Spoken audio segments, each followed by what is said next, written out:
तो hello everyone, welcome back to the YouTube channel of Elite Academy for competition.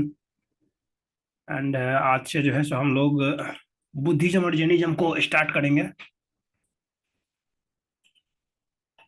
हम लोग last class में वैदिक एज को पूरी तरह से खत्म कर दिए थे। जो भी श्रुति लिटरेचर था, स्मृति लिटरेचर था, सब कुछ खत्म हो चुका था, वेद वेदांग वगैरह सब कुछ। आज हम लोगों को जो पढ़ना है वो है बुद्धिज्म एंड जैनिज्म। ये दो धर्म है जो बिहार में ही जन्मा। और इस कारण से जो है सो बिहार को एक आज के डेट में भी जो बिहारी हैं वो बहुत ही गर्व के नजरिए से देखते हैं कि उनका स्टेट, जो मेरा भी स्टेट है बिहार, तो उसमें महात्मा बुद्ध और महावीर जैन जैसे दो महान आत्माओं को शिक्षा दिया। ओके। तो बुद्धिज्म और जैनिज्म का जहां तक स्टार्ट का बात है, तो जो वैदिक एज में, स्पेशली जो लेटर वैदिक एज पीरियड था, लेटर वैदिक एज का जो पीरियड था, इसमें हम लोग देखे थे कि सोसाइटी में बहुत सारी कम्प्लेक्सिटी आने लगी थी। सोसाइटी में बहुत सारा कम्प्लेक्सिटी आने आने लगा था। कुछ अजीब तरह का जो मतलब जिसका इलॉजिकल, हम लोग जिसको बोलते हैं इलॉजिकल रिचुअल्स, ठीक ना, वो सब बलि प्रथा वगैरह शुरू हो गया था। विधवा विधवा विवाह नहीं होता था, पहले होता था विधवा विवाह, अब उसके बाद नहीं होता था। सोसाइटी में कम्प्लेक्सिटी हो गया था। महिलाओं का जो स्थिति था वो डिक्लाइन करता जा रहा था लगातार। उसके उसके बाद जो जो लोअर वर्ण थे उनके साथ अपर वर्ण के लोग सब जो है सो बहुत ही गलत व्यवहार करते थे। ओके, एक कुएं से पानी नहीं पीने देते थे। तो मल्टीपल चीजें जो है सो इसमें आने लगी थी, जो सोसाइटी में एक जो उसको बोलते हैं अनऑर्थोडॉक्स चीजें सोसाइटी में आने आने लगी थी, जिसका कोई मतलब हाथ पैर नहीं था। तो इसी के अपोज में जो है सो एक हेटेरोडॉक्स सेक्ट का जो है सो जन्म हुआ ऑल ओवर द वर्ल्ड में। ऐसा नहीं कि सिर्फ इंडिया में ही, ऑल ओवर द वर्ल्ड में। एक बात और यहाँ पर मैं क्लियर करना चाहूंगा कि जो गौतम बुद्धा थे या फिर जो वर्धमान महावीर थे, गौतम बुद्धा जो बुद्धिज्म को का मतलब जिनसे बुद्धिज्म निकला, और वर्धमान महावीर जो जैन धर्म के 24वें तीर्थंकर थे। तो इन दोनों का जो है सो मेन इशू, मतलब जो मेन जो वो था कि इनका मतलब कहीं से कोई आइडिया नहीं था कि ये लोग ये सोच के नहीं चले थे कि हम लोगों को एक अलग से रिलीजन ही बना देना है। ओके। ये लोग एज अ रिफॉर्म मूवमेंट अपना रिफॉर्म के लिए, सोसाइटी में चेंज के लिए जो है सो अपना मूवमेंट स्टार्ट किया। लेटर और जाते जाते ये एक धर्म का रूप ले लिया, वो अलग बात है। लेकिन इन दोनों का कहीं से कोई इंटेंशन नहीं था कि मुझे अपना अपने लिए मतलब आप लोगों के लिए अलग से एक धर्म का स्थापना करना है। ये इन दोनों का कोई कहीं से कोई इंटेंशन नहीं था। तो इसी के लिए हेटेरोडॉक्स सेक्ट जो है सो क्या बोलते हैं वो इवॉल्व हुआ। एंड हेटेरोडॉक्स सेक्ट वो थे जो वैदिक कल्चर को अपोज करते थे, स्पेशली जो लेटर वैदिक पीरियड का जो कल्चर था उसको अपोज करते थे। और ये ऐसे ये इंडिया में ही नहीं, मतलब different part of the world में जो है सो इनका उदय हुआ। जैसे देखिए, एक हेराक्लिटस करके था, जिसका हेराक्लिटस, ये सारे के सारे जो है सो क्या बोलते हैं हेटेरोडॉक्स सेक्ट हैं। ये कहाँ कहाँ हुए, तो अब ये देखिए, हेराक्लिटस ये टर्की में हुए, सोक्रेट्स ग्रीस में हुए, कॉन्फ्यूशियस चाइना में हुए, जोरास्टर पर्शिया में हुए। यहाँ पर एक जेड अवेस्टा करके एक मतलब बुक भी है लिखा गया है, तो वो भी पर्शियन की होली बुक है। जैसे हिंदुइज्म में भगवत गीता है, रामायण है, महाभारत है, इस्लाम में कुरान है। ओके। क्रिश्चियन क्रिश्चियनिटी में जैसे बाइबल है, सिख में गुरु ग्रंथ साहिब है। उसी तरह से पर्शिया जो पारसी लोगों कम्युनिटी थी, पारसी कम्युनिटी, उनके लिए जो है सो जेड जेड अवेस्टा करके एक होली बुक है उनकी। तो जो राष्ट्र जो हेटेरोडॉक्स सेक्ट था उसका जन्म हुआ था पर्शिया में। एंड ईसाइया ये कहाँ हुआ था, बेबीलोन, दैट इज आज का इराक, और पर्शिया आज का ईरान है। ओके। तो ये था। अब हेटेरोडॉक्स सेक्ट का जो जो उदय हुआ था वो क्यों हुआ था, तो उसका एक था डिसकंटेनमेंट। डिसकंटेनमेंट मतलब होता है कि अनसेटिस्फैक्शन। ओके। एक होता है कंटेंट, एक होता है कंटेंट और एक होता है कंटेंट्स। ये कंटेंट से मतलब हो जाता है कि जो कंटेंट हम लोग देखते हैं सब्जेक्ट को, जो मैथ वगैरह का जो मतलब किताब वगैरह था, उसमें उसमें जो कंटेंट्स दिया रहता है, वो कंटेंट इसमें दैट इज मतलब सब्जेक्ट एक तरह से हम लोग कह सकते हैं, सब सब्जेक्ट या सब टॉपिक। ओके। और कंटेंट मतलब होता है ये सेटिस्फैक्शन। तो एक तरह से डिसकंटेंट कंटेनमेंट चला था, जो ट्रेडिशन और रिचुअल्स वगैरह वगैरह वगैरह चल रहे थे, स्पेशली जो लिटर वैदिक पीरियड में जो स्टार्ट हुए थे। ओके। उसके अलावा सोसाइटी में ब्राह्मण्स का डोमिनेशन, ब्राह्मण्स का अलग मतलब अपना एक अलग ही चलता था उस समय कि ये जो है सो हम लोग एजुकेशन जो है सो सिर्फ और सिर्फ ब्राह्मण्स ही पढ़ेंगे। वेद को पढ़ना है तो सिर्फ और सिर्फ ब्राह्मण्स ही पढ़ेंगे। जो शूद्र हैं या जो वैश्य हैं वो नहीं पढ़ेंगे। तो मल्टीपल चीजें थी। ब्राह्मण जो है सो अपने आप को सोसाइटी में एक जो होता है कि अपने आप को एज अ सुपीरियर कम्युनिटी या एज ए सुपीरियर वर्ण जो है सो अपने आप को दिखाने लगा था, जिस कारण से ये भी एक रीजन हुआ था इस सेक्ट के उदय होने का। ओके। उसके अलावा एक और जो था मेजर रीजन था, वो था बर्थ बेस्ड ऑफ वर्ण सिस्टम। जब मैं आपको लोग को वैदिक एज पढ़ा रहा था, तो उसमें उसमें मैं बताया था कि वैदिक एज दो पार्ट में, एक है ऋग वैदिक एज, और दूसरा है लेटर वैदिक एज। ओके। अब ऋग वैदिक एज में क्या था कि बर्थ बेस जो था वो किस पे था, जो सॉरी वर्ण सिस्टम किस पे था, तो कर्म कर्म बेसिस पे। और लेटर वैदिक एज में क्या हो गया, तो ये हो गया बर्थ बेसिस पे। अब इस कारण से क्या हुआ कि कर्म बेसिस पे जो था, तो मतलब जो ट्रांसमाइग्रेशन ऑफ वर्ण थे, यानी कि जो ब्राह्मणास थे वो क्षत्रिय बन सकते थे अगर वो रूल करने लग रहे हैं तो। या फिर अगर क्षत्रिय है जो अगर पढ़ने पढ़ाने का काम कर रहे हैं, टीचिंग का काम कर रहे हैं, तो वो क्षत्रिय, भले वो क्षत्रिय कुल में जन्मे हो, लेकिन वो कहलाएंगे क्या, ब्राह्मण। तो ये अपने आप में एक बहुत अच्छी चीज थी। लेकिन लेटर वैदिक एज आते आते जो है सो चीजें चेंज हो गई। और जो बर्थ सिस्टम था, जो सॉरी जो वर्ण सिस्टम था, वो बर्थ बेस हो गया। और मल्टीपल जो कॉम्प्लेक्सिटी था, उसका मेन जड़ यही था, मेन रूट जो है सो प्रॉब्लम्स का, जो जो सोसाइटी में जो भी मतलब प्रॉब्लम्स थे उस टाइम में, उसका मेन रूट यही था कि वर्ण सिस्टम को कर्म बेस से चेंज करके बर्थ बेस्ड कर दिया गया। ओके।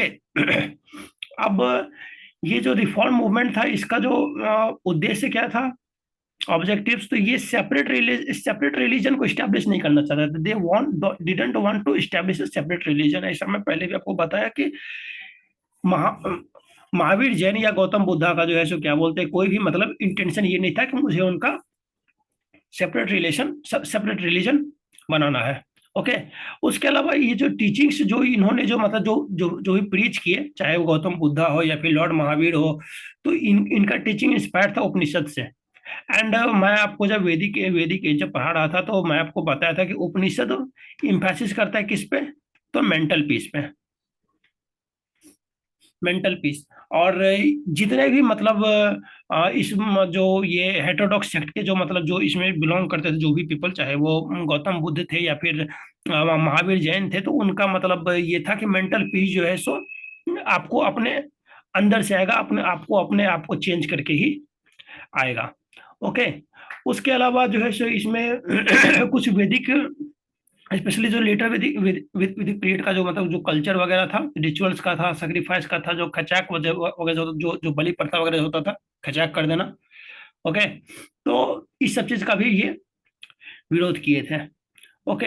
अब जहां पर कैटलिस्ट क्या, जो इस रिफॉर्म मूवमेंट को और क्या आगे लेकर के गया, तो ये जो बर्थ बेस्ड वन सिस्टम था, ये जो सोसाइटी में एक कॉम्प्लेक्स ला दिया था, और जिस कारण से जो है सो शूद्र और वैश्य थे, जो दो जो लोअर वर्ण के जो पीपल थे, वो जो है सो क्या बोलते हैं, अपने आप को मतलब एक दबा हुआ महसूस करते थे, उनको यहाँ से निकलना था। ओके। और ये चीज भी एक तरह से कैटलिस्ट के रूप में, तो मैं क्या, कैटलिस्ट क्या होता है, ये केमिस्ट्री का टर्म होता है। Catalyst is something that fasten the reaction. Okay. कोई भी रिएक्शन होता है, अगर वो स्लो हो रहा है, तो उसको कैटलिस्ट डाल दीजिए, तो वो रिएक्शन फास्ट हो जाता है। ओके। तो वही है कि तो ये रिएक्शन था रिफॉर्म मूवमेंट का, उसको उसको फास्ट करने में एक इम्पोर्टेंट रोल था बर्थ सिस्टम का, जिस कारण से जो लोअर वर्ण थे पीपल के, इस तरह से मैं आपको बताया था वैदिक एज में, ऊपर में ब्राह्मणाज, नीचे क्षत्रिय, फिर वैश्य, फिर शूद्रा। ओके। तो ये जो दो लोअर वर्ग के जो पीपल थे ना, एक्चुअली में क्या हुआ था कि ये देखिए, जब वो सोसाइटी में जब चेंज हो रहे थे अर्ली वैदिक एज से, जब हम लोग लेटर वैदिक एज में मूव कर रहे थे, तो एक मेजर जो डिस्कवरी हुआ था वो हुआ था आयरन का। तो आयरन का जो डिस्कवरी हुआ था, इस कारण से एग्रीकल्चर में जो है एग्रीकल्चर सरप्लस मिला। सरप्लस मतलब कि बहुत ज्यादा प्रोडक्शन हुआ एग्रीकल्चर में, जिस कारण से ट्रेड वगैरह बूस्ट हुआ। तो एग्रीकल्चर और ट्रेड, ओके, सोसाइटी में जो भी मतलब मनी को कंट्रोल कर रहा था उस टाइम में, वो वही लोग कंट्रोल कर रहे थे जो एग्रीकल्चर में इन्वॉल्व थे और जो ट्रेडिंग में इन्वॉल्व थे। तो एग्रीकल्चर और ट्रेडिंग में इन्वॉल्व होने वाले मेजर लोग थे कौन? वैश्याज और शूद्राज। वैश्याज और शूद्राज, इनको ये जो एग्रीकल्चर और जो ट्रेडिंग है इसमें मेजर रोल इनका प्ले होता था, मेजर रोल ये प्ले करते थे। और जिस कारण से इनको लगता था कि कहीं ना कहीं इनको मतलब लगता था कि यार हम ही दोनों हैं, सो हम जो है सो सोसाइटी सोसाइटी के का इकोनॉमी को रन कर रहे हैं, और हमारे ही साथ ये लोग गलत व्यवहार कर रहा है, हम हमको ही सप्रेस करके रख रहा है। तो उनको एक कम्युनिटी चाहिए था यहाँ से निकलने के लिए, और उनको वो प्लेटफॉर्म मिल तैयार करके दिए कौन? गौतम बुद्धा और महावीर जैन। जिस कारण से जो हिस्ट्री में हम लोग आगे पढ़ेंगे ब्राह्मणाज और क्षत्रिय ये तो कम ज्वाइन किए, लेकिन वैश्याज और शूद्राज भर भर के ज्वाइन किए। ऑलमोस्ट कहिए कि सारे के सारे वैश्याज और शूद्राज बुद्धिज्म और जैनिज्म जो रिलीजन था उसको ज्वाइन कर लिए थे। ओके। अब जो एग्रीकल्चरिस्ट थे वो जो है सो क्या बोलते हैं, इसको ज्वाइन नहीं किए थे जैनिज्म को। एग्रीकल्चरिस्ट जो जो एग्रीकल्चर करते थे उनका वो जो है सो बुद्धिज्म को फॉलो किए थे, जैनिज्म को फॉलो नहीं किए थे। वो क्यों नहीं किए थे, आप लोग रिसर्च कीजिएगा। वैसे जब हम लोग आगे आगे जब हम लोग इसको पढ़ेंगे स्पिरिट ऑफ जैनिज्म को, तो, उसको उसमें हम लोग देखेंगे। ओके। अब वैश्य, मैं बता रहा था कि सारे के सारे वेल्थ ये लोग एक्यूमुलेट कर रहे थे, और इनको थर्ड स्तंभ रखा गया था और बहुत भेदभाव किया जाता था। ये भी एक रीजन था जो कैटलिस्ट बना था। ओके। उसके बाद उस टाइम में जब मैं आपको बताया कि एग्रीकल्चर बेस्ड इकोनॉमी था उस टाइम में, और उसमें जैसे जो पीपल इन्वॉल्व होते थे वो कौन थे? शूद्राज। और इनको फोर्थ प्लेस पे रखा गया था, और इनके साथ ही बहुत दुर्व्यवहार किया जाता था। ये मैं आपको पहले बता दिया कि जो लोअर वन के जो पीपल थे उनको अपर वन द्वारा बहुत बुरी तरीके से ट्रीट किया जाता था। तो ये सब चीजें जैसे एक कैटलिस्ट के रूप में काम की सोसाइटी में, और जिस कारण से जैसे क्या बोलते हैं, ये जो मूवमेंट था हेटेरोडॉक्स चक्र द्वारा द्वारा जो चलाया गया था, ये मूवमेंट, रिफॉर्म मूवमेंट, ये बहुत तेजी से आगे बढ़ा, रैपिडली फैला। ओके। अब ये गौतम बुद्धा और जो लॉर्ड महावीर थे, ओके, इनका जो लाइफ का जो जो प्रीचिंग का जो स्टाइल था, ये किस तरीके से मतलब लेकर के चले थे सोसाइटी को, ये क्या मतलब उपदेश दे रहे थे? तो ये एक सिंपल लाइफ के उपदेश दे रहे थे कि एक साधारण सा जीवन जियो, सादा सादा जीवन उच्च विचार। Okay, simple life and high thinking, ये जो है सो एक कोट भी है इनका, जो हमारे जो प्राइम सॉरी प्रेसिडेंट जो थे एपीजे अब्दुल कलाम का भी यही यही मतलब फिलोसफी था, simple life and high thinking, high thinking. तो ये एक उपदेश गौतम बुद्ध और महावीर जैन दे रहे थे। उसके बाद जो एक और खास बात था कि ये वर्नाकुलर लैंग्वेज लैंग्वेज में प्रीच किए थे, दैट इज जो उपदेश उस समय ब्राह्मणास वगैरह भी दे रहे थे, लेकिन ब्राह्मणास दे रहे थे संस्कृत में, जो कि हर कोई समझ नहीं पाता था। ओके। एक तो वहां पर जैसे एक ऐसे मतलब आदमी की जरूरत था कि सोसाइटी में जो प्रीच करे, यानी कि उपदेश दे, लेकिन वर्नाकुलर वर्नाकुलर लैंग्वेज लैंग्वेज मतलब कि जो लोकल लैंग्वेज है वहाँ का। ओके। तो जहां तक हम लोग देखे थे बुद्धा, गौतम बुद्धा जैसे वो पाली लैंग्वेज में दिए थे उपदेश, मैक्सिमम उपदेश, और जो महावीर थे वो प्राकृत में दिए थे। तो ये तो एक वर्नाकुलर लैंग्वेज था, लोगों को आसानी से समझ में आ जाता था। प्राकृत आज के डेट में देखिए देखिए तो मगध का जो इलाका है, मगध, दैट इज वो गया और नवादा का जो इलाका है झारखंड से लगने वाला, जो साउथ बिहार का, तो वहां पर भी आज के डेट में प्राकृत का यूज किया जाता है। ओके। जहां तक फिर अब वो जो तो ये दोनों जो है, ये सिंपल लाइफ का जो ये बोले थे कि सिंपल लाइफ को जियो, और जो ये जो मतलब ये उपदेश दिए वो वर्नाकुलर लैंग्वेज दिए थे, ये दोनों जो है मेन रीजन बना किसका? बुद्धिज्म और जैनिज्म के स्पिरिट का सोसाइटी में। ओके। तो ये तो था किस तरह से मतलब आउटकम हुआ, क्यों एक मतलब ये जो रिफॉर्म मूवमेंट क्यों स्टार्ट हुआ, ओके, जो मेजर रीजन था वो था। तो हम लोग बुद्धिज्म से आज स्टार्ट करेंगे अपना क्लास को, और देखते हैं कहाँ तक हम लोग जा पाते हैं। आज हम लोग अर्ली लाइफ ऑफ बुद्धा को आज एंड करेंगे, स्लोली स्लोली हम लोग बढ़ेंगे ताकि पढ़ने में आसान रहे।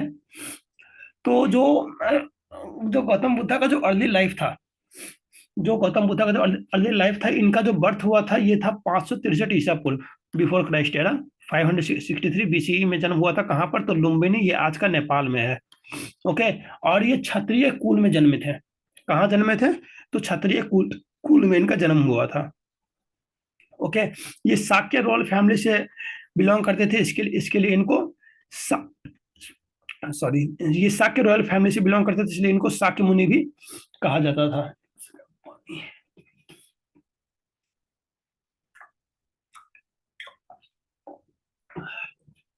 ओके। और इनके जो फादर थे वो थे शुद्धोधन। फादर का नाम था शुद्धोधन, जो शाक्य रूलर थे। और इनकी जो मदर थी ना, वो थी महामाया, जिनका बाद में डेथ हो गया था बहुत ही अर्ली एज में। गौतम बुद्धा उसमें उसमें उसमें बच्चे ही थे, तो इनकी मदर का डेथ हो गया था, जो कोलियाज से बिलोंग करता है। कोलियाज क्या है कि ये डायनेस्टीज है नेपाल, नेपाल और नेपाल बॉर्डर बॉर्डर पर जो है, वहां पर इनकी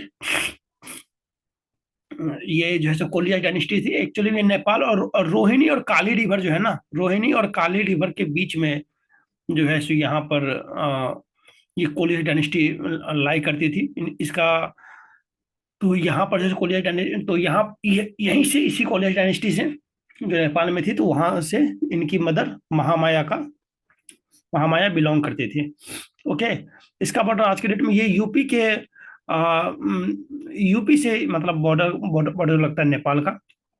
तो उसके अराउंड ये लाई करता था ये कोलियाज। ओके। कोलिया जो जो डायनेस्टी थी, ये यूपी से नेपाल का जो बॉर्डर लगता है उसके अराउंड ये लोग लाई करते थे। और जहां तक स्टेप मदर का बात है, जो महामाया का जब अर्ली डेथ हो गया था, तो जो इनकी स्टेप मदर थी, दैट इज इनकी मौसी, वो प्रजापति गौतमी। ओके। प्रजापति गौतमी, ये जो है सो इनका लालन लालन पोषण की। और बाद में जो पहले जब जब बुद्धा जब जब ये संघ बनाए थे, यानी कि जब जब वो बौद्धिस्ट, जब बुद्ध का जब जब जब संघ बना था, जिसमें मल्टीपल बुद्धिस्ट मॉन्क रहते थे, तो उसमें जो फीमेल्स को इनिशियली अलाउ नहीं किया गया था। ओके। तो ऐसा मतलब मानना था लोगों की मतलब गौतम बुद्धा का, कि जो फीमेल्स हैं वो एक बॉन्डेड लाइफ जी रही थी उस टाइम पे, अपने फादर के डिसीजन से या अपने हस्बैंड के डिसीजन से इन्फ्लुएंस होकर के एक बॉन्डेड लाइफ जीती थी। तो बाद में एक उनका एक अभी नाम ध्यान में नहीं आ रहा है, वो एक गौतम बुद्धा गौतम बुद्धा के एक बहुत ही मतलब प्रिय शिष्य थे, बहुत जो मोस्ट फेवरेट जो डिसेपल थे, नाम उनका अभी ध्यान में नहीं आ रहा है। उन्हीं के कहने पर जो है सो फीमेल्स को जो है सो अलाउ किया गया बुद्धिस्ट संघ में। कुछ परमिशंस वगैरह के साथ, कि लाइक उनको परमिशन लेना होगा अपने फादर से या अपने हस्बैंड से। तो बाद में अलाउ भी किया गया फीमेल्स को बुद्धिस्ट संघा में। और जो फर्स्ट फीमेल बुद्धिस्ट मॉन्क थी वो थी प्रजापति गौतमी, जो इनकी मौसी थी, वही फर्स्ट फीमेल बुद्धिस्ट मॉन्क बनी थी। उसके अलावा इनकी वाइफ का नाम था यशोधरा, ये भी कोलियस डायनेस्टी से बिलोंग करते थे। और उसके अलावा जो इनका एक बेटा भी था जिसका नाम था राहुल, और इनका एक कजन था भाई जिसका नाम था देवदत्त। और जब ये 29 साल के एज में ये एक बार जब बाहर निकले ना, तो इनको एक ओल्ड मैन दिखा, एक बूढ़ा आदमी, एक बीमार आदमी को देखे, एक डेड बॉडी को देखे, और एक एसेटिक को देखे, दैट इज संत मुनि को देखे। एसेटिक मतलब सेंट, दैट इज मुनि ऋषि वगैरह जो होता है। अब यहाँ पर देखे कि सबके अंदर एक डिजायर है। ओल्ड मैन के अंदर दुख क्या है? ओल्ड मैन के दुख क्या है? भाई मेरा जवानी खो गया, मेरा जवानी खत्म हो गया, मैं लाइफ को अब एंजॉय नहीं कर सकूंगा, ये दुख है। बीमार आदमी को दुख क्या है? कि मेरा शरीर अब नहीं रहा अच्छा, मैं लाइफ को एंजॉय नहीं कर सकूंगा, मैं अपने तरीके से जी नहीं सकूंगा। डेड बॉडी को क्या दुख है? डेड बॉडी का भी मतलब अपना अपना एक मतलब, जो डेड बॉडी है, अब बॉडी डेड डेड कर गई, तो उसका भी मतलब अपना कुछ मतलब वो देखे होंगे गौतम बुद्धा की हो सकता है दाह संस्कार के लिए जगह नहीं मिल रहा हो, या फिर किसी तरह का अलग तरह का प्रॉब्लम। तो मल्टीपल चीजें, तो यहाँ पर जो फोकस की कि सबके अंदर एक ना एक क्या है, डिजायर है। सबके अंदर एक ना एक क्या है, डिजायर है। और लेकिन जो ये संत और मुनि है ना, ये अपना लाइफ को सुकून से जी रहे हैं, क्योंकि इनके अंदर कोई डिजायर नहीं है। तो यहाँ से जो है सो एक फिलोसफी इनके अंदर ये निकला था, जो बाद में ये दिए थे कि अपने अंदर का डिजायर को खत्म करो। ओके, अपने अंदर का डिजायर को खत्म करो और एक सिंपल लाइफ जियो। तो ये चीज इनको स्टार्टिंग में ही आ गया था, तो इसके लिए इन्होंने इसी चीज को प्रीच करने के लिए इन्होंने 29 साल के एज में जो है सो घर को त्याग दिया। और क्यों त्यागा, तो इन दी सर्च ऑफ ट्रूथ, सच्चाई की खोज में। आखिर आखिर सच क्या है जीवन का, सच क्या है जीवन का मूल काम क्या है। ओके, तो जब ये घर को छोड़ दिए तो उसके बाद ये अलारा कलामा से मिले, जो कि इनके फर्स्ट टीचर थे। गौतम बुद्ध के फर्स्ट टीचर कौन थे, अलारा कलामा। और वहां पर ये इनके साथ 5 ब्राह्मण भी थे। वहां पर इनके साथ 5 ब्राह्मण थे, जो कौंडिया गोत्र के थे। किस गोत्र के, तो कौंडिया गोत्र के थे। और ये कहाँ मिले थे, उरुवेला। उरुवेला एक जगह है आज का बोध गया के नजदीक। तो वहां पर ये मिले थे अलारा कलामा से, और 5 ब्राह्मण से। और वहां पर अलारा कलामा से ये मेडिटेशन करने के लिए सीखे, दैट इज समाधि बनाने के लिए ये सीखे, लेकिन ये फेल हो गए। ओके, ये फेल हो गए। और उसके अलावा ये उपनिषद का भी टीचिंग्स उनसे सीखे थे, अलारा कलामा से।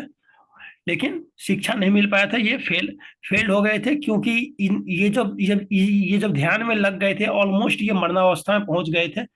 तो सुजाता नाम की एक लड़की थी, उन्होंने इनको खीर खिलाया था। ओके, उन्होंने इनको खीर खिलाया था, दूध भात। तो उससे क्या हो गया था कि जो 5 ब्राह्मण थे ना, वो गुस्सा होकर के, अब खीर जो खा लिए तो उनका मेडिटेशन टूट गया, ये फेल हो गए। तो जो 5 ब्राह्मण जो इनको ज्वाइन किए थे, वो गुस्सा होकर के इनको छोड़ करके चले गए। उसके अलावा जो इसके जो अदर टीचर थे, एक उद्दाका, उसी को रामपुत्ता भी बोलते हैं, रामपुत्र। पाली भाषा में पुत्र को पुत हो जाता है, तो ये रामपुत्रा है, रामपुत्रा या रामपुत भी कहीं कहीं पर लिखा रहेगा एग्जाम में, तो कंफ्यूज नहीं कीजिएगा। ओके, तो कुछ अदर टीचर्स थे, उदाका और रामपुत्रा। उसके अलावा जो उसके अलावा वहां से ये जब 29 साल के एज में जब ये इनका मेडिटेशन जब फेल हो गया, तो ये वहां से चले गए बोध गया। ओके, और एक पीपल के पेड़ के नीचे इनको नॉलेज मिला, on the bank of river Niranjana. Okay, on the bank of river Niranjana, people नदी के पीपल के पेड़ के नीचे इनको शिक्षा मिला। और शिक्षा इनको क्या मिला, तो peace must come from within. ये किसका टीचिंग है, उपनिषद का टीचिंग है, ये उपनिषद का टीचिंग है। ओके, और उपनिषद सिखाने वाले इनको कौन थे, तो अलारा कलामा से ये उपनिषद का टीचिंग से सीखे थे। तो टीचिंग्स में इनको ये क्या सीखे कि पीस जो है सो हमेशा अपने अंदर से आना चाहिए, अपने अंदर से पीस आना चाहिए। एंड और यहीं से जो है सो जो ये इनका जो नाम था सिद्धार्थ गौतम। तो नॉलेज प्राप्त करने के बाद ये सिद्धार्थ गौतम से क्या कहना लगे, तो गौतम बुद्धा। ओके, गौतम बुद्धा। अब ये 35 साल से 80 साल के एज तक जो है सो ये एज ए टीचर जो है सो अपने आप को सोसाइटी में इम्फेसिस किए। ये जो है सो यहाँ पर से आपसे ये बहुत जगह सरमन दिए। तो जो पहला पहला सरमन था, वो कहाँ पर दिए थे, सारनाथ में दिए थे। और सारनाथ में किसको दिए थे, जो 5 ब्राह्मण यहाँ पर छोड़ छोड़ के चले गए थे इनको, उसी 5 ब्राह्मण ब्राह्मण को यहाँ पर ये पहला सरमन ये दिए थे। उसके बाद जहां पर लास्ट सरमन का बात होता है, तो वो दिए थे कुशीनगर यूपी में। इनफैक्ट हम लोग जब कुशीनगर यूपी में इनका मतलब डेथ भी हुआ था। इनका डेथ जो है ये कुशीनगर यूपी में हुआ था। तो यहाँ पर देखिए, ये जो है लाइंग बुद्धा यहाँ पर आपको कुशीनगर में ही दिख जाएगा। ओके, उसके अलावा जो यहाँ पर है, 80 साल के एज में इनका 483 बीसी में कुशीनगर यूपी में इनका डेथ हो गया था। और जो लास्ट वर्ड था, जो इनके जो डिसेपल थे, यानी कि जो जो टीचर्स थे, that is Subhadra and Ananda. तो इनसे ये लास्ट वर्ड ये मतलब वो इनका जो लास्ट वर्ड था, वो कौन सुना था, तो ये आनंदा और सुभद्रा जो इनके डिसेपल थे वो। तो लास्ट वर्ड क्या था, तो इनका लास्ट वर्ड था कि जो भी मतलब लिविंग थिंग्स है, जो भी लिविंग थिंग्स है, वो एक न एक दिन डिके करेगा। Okay, nothing is permanent in this world. Living thing जो भी, चाहे वो पेड़ पौधा हो, ह्यूमन बींग्स हो, वो एक न एक दिन डिके करेगा। उसके अलावा ये बोले थे कि सबको अपने अपने सेल्वेशन पे काम करना है। सेल्वेशन मतलब फिर से वही मोक्ष प्राप्ति। अब मोक्ष के बारे में मैं लास्ट क्लास में बताया था कि जो जन्म और मरण का जो चक्र है ना, जन्म और पुनर्जन्म, उसके चक्र, उस चक्र से जो है सो क्या बोलते हैं, निकलने को ही हम लोग मोक्ष बोलते हैं। ओके। तो ये जो ये बोले थे कि सबको अपने अपने सेल्वेशन पे काम करना है। और टीचिंग्स जो है ना उनका, जो गौतम बुद्ध का जो टीचिंग्स है वो कंटिन्यू रहेगा किसमें, संघ के फॉर्म में। जो बुद्धिस्ट जो संघ बना था उस वो संघ जो है सो इनके इनके टीचिंग्स को कैरी फॉरवर्ड करेगा। ओके। और यही से जो त्रिरत्न जो है वो निकला था, दैट इज बुद्धम बुद्धम शरणम गच्छामि, ओके, संघम शरणम गच्छामि, और एक और था अभी ध्यान में नहीं आ रहा है, बुद्ध संघ, हाँ, बुद्धम शरणम गच्छामि, संघम शरणम गच्छामि और धम्मम शरणम गच्छामि। ओके। तो ये तीन त्रिरत्न जो है सो यहाँ पर इवॉल्व हुआ इनके डेथ के बाद। और ये बोले कि इनको जो है सो एज ए सिंबल याद किया जाए, इनको एज ए सिंबल याद किया जाए। ये आइडल वर्शिप का कहीं से कोई सपोर्ट नहीं करते थे, तो ये इनका ये कहते इनका इनका मतलब मानना था कि इनको जैसे एज ए आइडल मूर्ति पूजा नहीं की जाए, इनका एज ए सिंबल इनको याद रखा जाए। ओके। अब वो गौतम बुद्धा के जीवन में जैसे वैशाख पूर्णिमा और डियर का भी एक इंपॉर्टेंट रोल है। अब क्या क्या रोल है यहाँ पर, तो ऐसा मतलब कहा जाता है कि जब वो गौतम बुद्धा का जब जन्म हुआ था तो उस दिन पूर्णिमा था। तो आज के डेट में हम लोग वैशाख पूर्णिमा, या आप लोग टर्म सुने होंगे अब बुद्ध पूर्णिमा। ओके। तो वो चीज सेलिब्रेट करते हैं। और साथ में डियर का क्या इंपॉर्टेंट रोल है, तो अब यहाँ पर देखिए, जो ये जो पहला सरमन जो दिए थे ये 5 को ब्राह्मण को, जो उर्मिला में इनका साथ छोड़ दिया था, ये यही वो 5 ब्राह्मण थे जो उर्मिला इनको इनको साथ छोड़ दिया था, और उनको ये अपना पहला सरमन दिए थे। ये पहला सरमन ये जहां पर दिए थे ना, वो एक डियर पार्क था। ये देखिए पीछे आपको डियर दिख रहा होगा। ओके। तो वो क्या था कि डियर पार्क था। तो डियर का भी एक इंपॉर्टेंट रोल गौतम बुद्धा के लाइफ में था। उसके अलावा किस सिंबल में इनको याद किया जाए, तो जरा देखिए, बर्थ को जो है सो क्या बोलते हैं, एलिफेंट या बुल के रूप में दिखाया गया। ये देखिए कहीं कहीं लोटस फ्लावर में भी दिखाया गया है एलिफेंट को। उसके अलावा जो है सो ये फुटप्रिंट, जो जो नया नया जो जो जो बच्चा बॉर्न होता है, न्यूली बॉर्न बेबी का जो फुटप्रिंट होता है, उसके अंदर भी इसको दिखाया गया है। उसके बाद ग्रेट रिनंसिएशन, इसको हम लोग महाभिनिष्क्रमण भी बोलते हैं, महाभिनिष्क्रमण। वो अब वो उसमें किसमें दिखाया गया, तो उसको हॉर्स हॉर्स से दिखाया गया, कहीं पर बेगिंग यानी कि भीख मांगते हुए दिखाया गया है। कहीं पर बॉल, जो जो कटोरा जो होता है जिसको पकड़ के भीख मांगते हैं, उसमें दिखाया गया है। कहीं पर कुटिया, कुटिया जो झोपड़ी वगैरह जो होता है, जहाँ पर जैसे श्री राम जो वनवास के लिए निकले थे, जो भी रामायण देखे हैं, तो वो श्री राम जो वनवास के लिए जब जब जब निकले थे, जंगल में एक कुटिया बनाए थे झोपड़ी टाइप का। वही झोपड़ी टाइप का, इसी को बोलते हैं कुटिया। तो कहीं कहीं कुटिया के रूप में भी उनको दिखाया गया है। और इम्पटी थ्रोन, ओके, कहीं कहीं पर खाली सिंहासन के रूप में भी उनको दिखाया गया है। उसके बाद थर्ड स्टेज आता है इनलाइटनमेंट, जब उनको निर्माण प्राप्त होता है, दैट इज एजुकेशन। जब उनको एजुकेशन प्राप्त होता है, कहाँ प्राप्त होता है, तो गया में प्राप्त होता है। किस नदी के किनारे, निरंजना नदी के किनारे, किस पेड़ के नीचे, तो पीपल के पेड़ के नीचे। ओके। तो वहां पर बोधि ट्री के रूप में दिखाया गया है। और वज्र आसन, ये यहाँ पर गौतम बुद्ध के बैठने का तरीका को देखिए, ये देखिए पैर कैसा है। ओके। तो इसी को बोलते हैं वज्र आसन। ओके। तो वज्र आसन के रूप में इनको दिखाया गया था। और जहाँ जो फर्स्ट फर्स्ट सरमन था, ये कहाँ पर दिए थे, तो ये सारनाथ दिए थे। और सारनाथ का है, तो आज के डेट में जो वाराणसी है, वाराणसी के पास ये सारनाथ है, तो इसको धर्म चक्र परिवर्तन भी बोला गया है बुद्धिज्म में। और इसको दिखाया गया है व्हील से, लायन से, या डियर से। डियर जो मैं आपको बताया था, ये डियर पार्क था, जो पहला सरमन जो वो दिए थे, डियर पार्क था। आप लोग आज गूगल भी कर सकते हैं। गूगल में कभी आप सर्च कीजिएगा डियर पार्क वाराणसी, वाराणसी यहाँ पर एक सारनाथ लिख दीजिएगा, सारनाथ वाराणसी। कभी गूगल गूगल कीजिएगा, आपको दिख जाएगा। वहीं पर ये पहला ये सरमन दिए थे। उसके अलावा जब इनका डेथ हो गया था, जैसे 463 बीसी 483 बीसी में इनका डेथ हो गया था, तो उसको दिखाया गया था स्तूप के रूप में, और उसको बोला जाता है महापरिनिर्वाणा। महापरिनिर्वाणा। आप यहाँ पर देखिए, जो बुद्धा लाइफ था, ये बर्थ को किसे दिखाया गया, लोटस से। जो ग्रेट ग्रेट रिनंसिएशन था, जिसको जिसको ग्रेट डिपार्चर भी बोलते हैं, दैट इज महाभिनिष्क्रमण, वो उसको दिखाया गया घोड़ा से। इनलाइटनमेंट में पीपल ट्री को दिखाया गया है, बोधि वृक्ष जिसको हम लोग बोलते हैं। और उसके अलावा जो फर्स्ट सरमन था, उसको चक्र से दिखाया गया है, दैट इज व्हील। और इसके अलावा यहाँ पर जैसे लायन और डियर का भी यूज किया गया था। और जो महापरिनिर्माण था उसमें स्तूप, और कहीं कहीं लेइंग बुद्धा, जो लेइंग बुद्धा जो ये वाले हैं, ये आपको अभी आप रिसेंटली आप जो आपको गूगल करेंगे तो यहाँ पर आप देखेंगे कि जो इंडिया के जो फेमस पॉलिटिशियंस हैं आज के डेट में, जो प्राइम मिनिस्टर है नरेंद्र मोदी, या यूपी के जो सीएम है योगी आदित्यनाथ, वो भी यहाँ पर विजिट करते हैं बुद्ध बुद्ध पूर्णिमा के रोज। ओके। अब ये देखिए धर्म चक्र परिवर्तन, ये सब स्तूपा वगैरह, ये सब डिफरेंट सिंबल्स है, इसको भी देख लीजिएगा। हर एक चीज को नहीं देखना है, मेजर आपको यही चीज याद रखना है। मैच द फॉलोइंग में एग्जाम्स में आ सकता है। Okay. So that's all for today now. Next class में हम लोग टीचिंग्स ऑफ गौतम बुद्धा को लेकर के चलेंगे, और देखते हैं कल कहाँ तक वाइंड अप कर पाते हैं। Okay, that's all for today. Thank you so much and have a nice